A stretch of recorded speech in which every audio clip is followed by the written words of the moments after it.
තවත් එක ගමකට ලස්සන දවසක් උදා වුණා. මේ ඇහුණද අපේ මහත්තයා?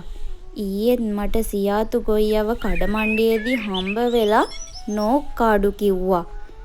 එයාගේ ණය ගෙවන්නේ නැහැයි කියලා. අනේ මන්දා. කොහොම ණය ගෙවන්නද අපි ඉතින්? මේ වැස්ස නිසා අපේ හේන පාළුවට ගියානේ. නැත්තම් හොඳ සාරයට හැදිලා තිබුණ විදිහට මේ පාර අපේ ණය බරිනුත් නිදහස් වෙලා අපිට සතුටින් කාලා බීලා ඉන්න තිබුණා. කොහේද? එක එකාගේ ඇස් වහකට වහත් වෙන්න ඇති. මට නම් මේ ණය ටිකෙන් නිදහස් වෙනකන් නිින්ද යන්නේ අපේ මහත්තයා. ඕහාමිනේ සියාතු ගොයියත් මට ඔක වරින් වර මතක් කොරා. මං කියලා ඉතින් මොනවා කරන්නද? හේනේ අස්වැන්නේ හැටියට ඉපේ අපි කන්න බොන්න. මම මොකක් හරි බලන්නම්කෝ. ලබන කන්නට වගා කරන්න පෝර ටිකක් මදි. පෝර ගන්නත් ඕනේ. ඒකටත් ඉතින් සල්ලි එපෑ. හේනට ගිහිල්ලා මොකද්ද කරන්න පුළුවන් කියලා බලලා එන්න. ඉතුරු වෙච්ච අස්වැන්නින්වත් සියාතු ගොයියගේ ණය ටික ගෙවන්න පුළුවන් වෙයිද කියලා චුට්ටක් බලලා ආවනම් හරි අපේ මහත්තයා. ඉතුරුනේ හරිම පොඩ්ඩක් නෝයි. ඒක උන්දට දුන්නාම අපි කාලා බීලා ජීවත් වෙන්නේ කොහොමද? අනේ මන් දන්නේ හාමිනේ. මම මොකක් හරි කරන්න බලන්නම්කෝ. මං ගිය අතරේ උන්දාවත් උන්දට කියන්න මම ලබන සතිය දෙන්නම් කියලා. එහෙනම් පරිස්සමෙන් ගිහිල්ලා එන්න.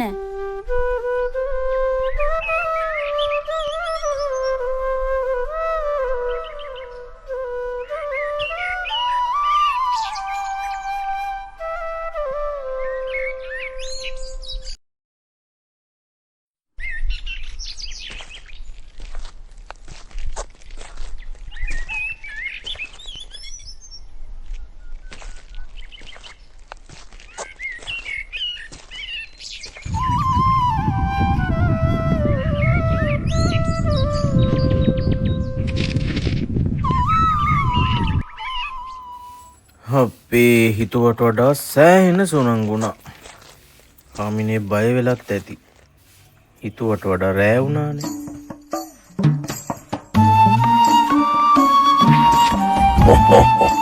නවතින්න කිව්වේ මම අතතුව කනවා. මට සතියකින් මස් කැල්ලක් ලැබුණේ නැහැ. මේ යකෙක් නේද? මුට බය බව පෙන්වන්න හොඳ නෑ. මොකද ඔබ බලන් ඉන්නේ ඔතන? අපේ මේ අපේ අක්කා හාමුනේ. මොකෝ මේ රැතිස්සේ ගස් උඩ කරණම් ගහන්නේ? තමුසෙට කෑම ඕනේ නම් මාව කාලා හරියන්නේ නෑනව. මම මේ වැහැරිලා ගිහින් ඉන්නේ. පේන්නේ නැද්ද තමුන්ට? මගේ මොකෝ මස් නැත්තම් ඇට හරි හපනවා. ඔබට තේරුණාද?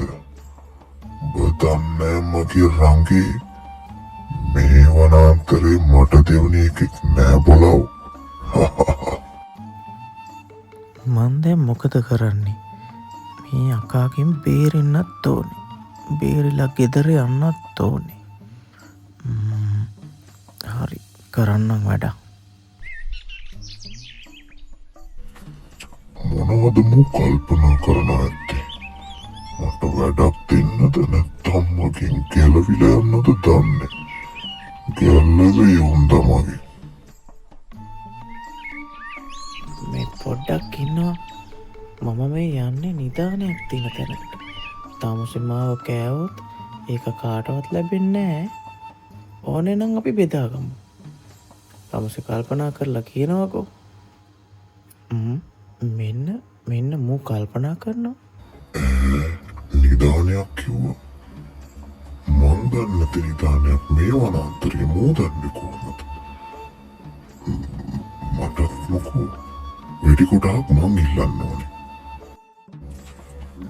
හරි මේ නිදානේ ගත්තට පස්සේ තමයි මං ඔබට යන්න දෙන්නේ.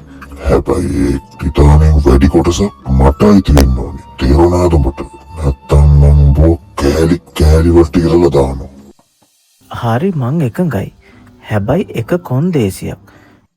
මේ නිදානේ තියෙන්නේ ලොකු ගලක් අස්සේ. ඒක ගන්න නම් ලොකු ශක්තිවන්තයෙක් වෙන්න ඕනේ. අපි තරඟයක් තියමු.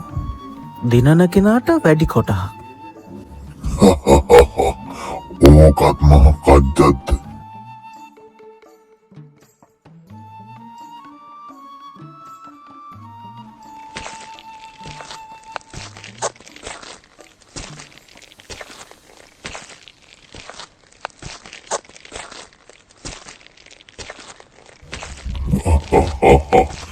මේ මෝඩයා හිතන් ඉන්නේ මට ගල පෙරලන්න බෑ කියලා. අද උඹේ අවසානේ තමයි. මොන දහං ගැටේ හරි දාලා මම මේක කරන්න ඕනේ. නැත්තම් මට මැරෙන්න වෙන්නේ.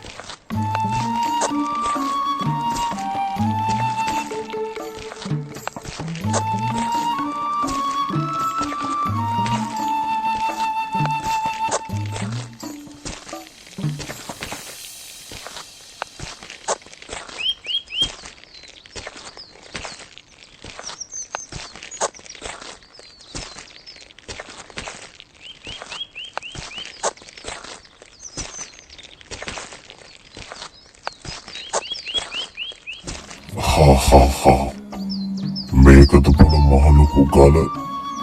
මේක මොන කජ්ජද්ද බල මට. හා කලබල වෙන්න එපා. මේක තරංගයක්. පළවෙනි තරංගේ තමයි මේ ගල මිරිකලා වතුර ගන්න ඕනේ. තමුන්ට පුළුවන් දෙයක කරන්න. මොකද මට බැරි. ඔබ දැනගනින් මම මේ කැලෑවට ඉන්න ලොකුම යකා. මට තරම් ශක්තියක් තොට තියනවද බොල?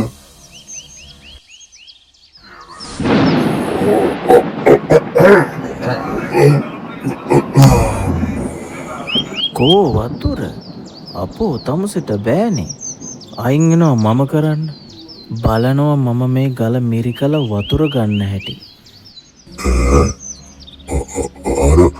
අර මොකද මේ යෝධය කරන්නේ? මටත් වඩා හයියක් තියනවද මුට? නෑ වෙන්න බෑ.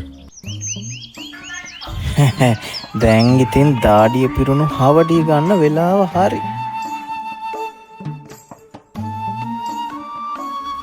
ගමයා තමන්ගේ ඉනේ තිබුණු දාඩිය වලින් පෙඟිලා තිබිච්ච රෙදි කෑල්ල අරගෙන ගලට තියලා මිරිකුවා.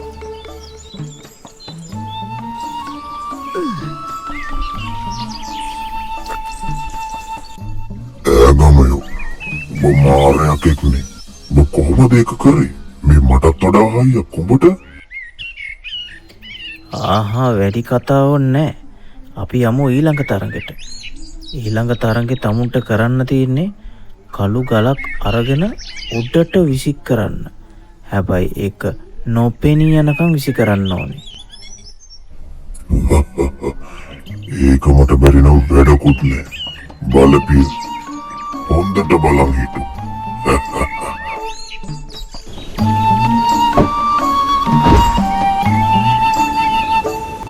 උඩ ගියේ නෑනේ. ඔහේ දැක්කද ඒක බිමට වැටෙනවා. මං හිතුවා තමුන් ඒ තරඟෙවත් දිනයි කියලා. දැන් කොහොමද නිදානේ වැඩි කොටහක් තමුන්ට දෙන්නේ? බලනවා මං ගල විසික් කරන හැටි. මාව පාතටම දාලා කතා කරන්නේ. මූණ එසේ මෙසේ එකෙක් වෙන්න බෑ. බලමුකෝ. ගමයා ආලපාල හිටපු කුරුල්ලෙක් අල්ලගෙන ගලක් උඩ විසි කරනවා වගේ විසි කරා.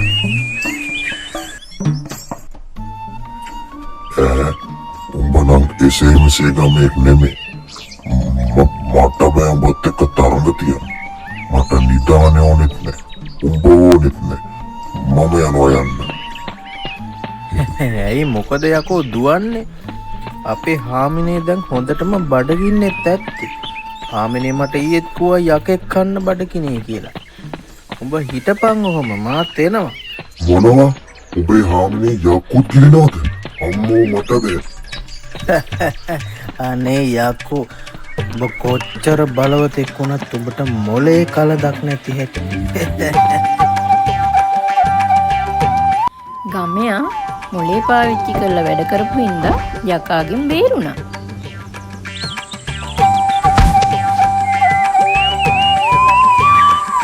අලුත්ම කාටුන් කතා මුලින්ම බලන්න සබ්ස්ක්‍රයිබ් කරන්න සිංහල කාටුන් TV.